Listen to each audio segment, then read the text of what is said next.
আমাদের জীবনে ঘটা যে কোনো ঘটনারই নেগেটিভ এবং পজিটিভ দুটি দিক থাকে। ভিডিওটি সম্পূর্ণ দেখার অনুরোধ করছি। 23শে ডিসেম্বর আমরা এই বেড়ালটিকে রেস্কিউ করি সিউড়ি বাস স্ট্যান্ড থেকে।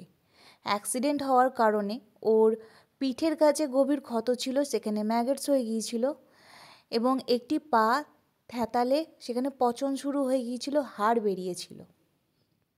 প্রথম বেড়ালটিকে হ্যান্ডেল করতে আমাদের একটু অসুবিধা হতো, যেহেতু স্ট্রে ক্যাট প্রচণ্ড অ্যাগ্রেসিভ হওয়ার কথা, খুব স্বাভাবিকভাবে সে মানুষের কাছ থেকে বিতাড়িত এবং অত্যাচারিত হয়েছে, তাই ও মানুষকে প্রথমে বিশ্বাস করতে পারতো না।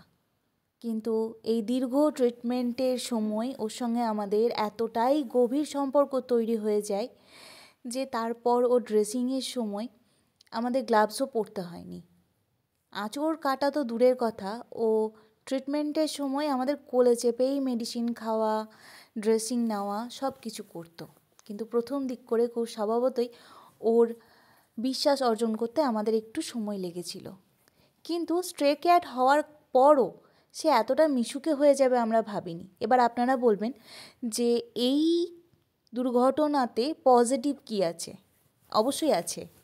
সে রাস্তাতে ছিল, দীর্ঘদিন ধরে না খেতে পাওয়ার কারণে ডিহাইড্রেশন ছিল, দুর্বলতা ছিল, রক্তাল্পতা ছিল, তার সঙ্গে শারীরিক যত রকমের প্রবলেম থাকার কথা না খেতে পাওয়ার কারণে সব রকমই ছিল। শরীরে টিক্স ছিল, উকুন ছিল, কিন্তু এই অ্যাক্সিডেন্টের কারণে ওকে আমরা রেস্কিউ করতে পেরেছিলাম।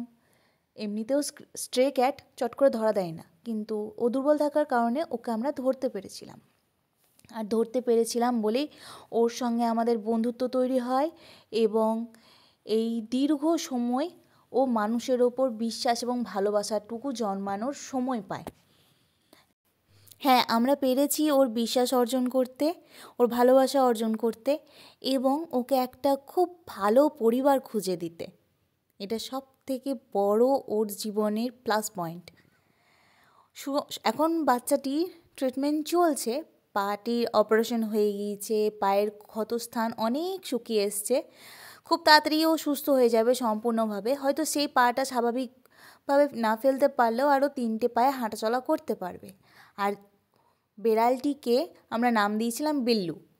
বিল্লু বলে ডাকলেও আমাদের সাড়া দিত।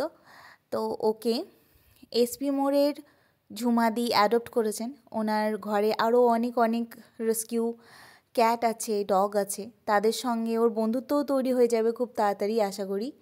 আশীর্বাদ করবেন এই ভালোবাসার মানুষগুলো যেন ভালো থাকে, কারণ এদের মন এই অবলাগুলির মতোই নির্মল এবং পবিত্র। ধন্যবাদ আপনাদের সকলকে যারা এই রকম অসহায় অবলাদের আগলে রেখেছেন এবং ভালোবাসেন।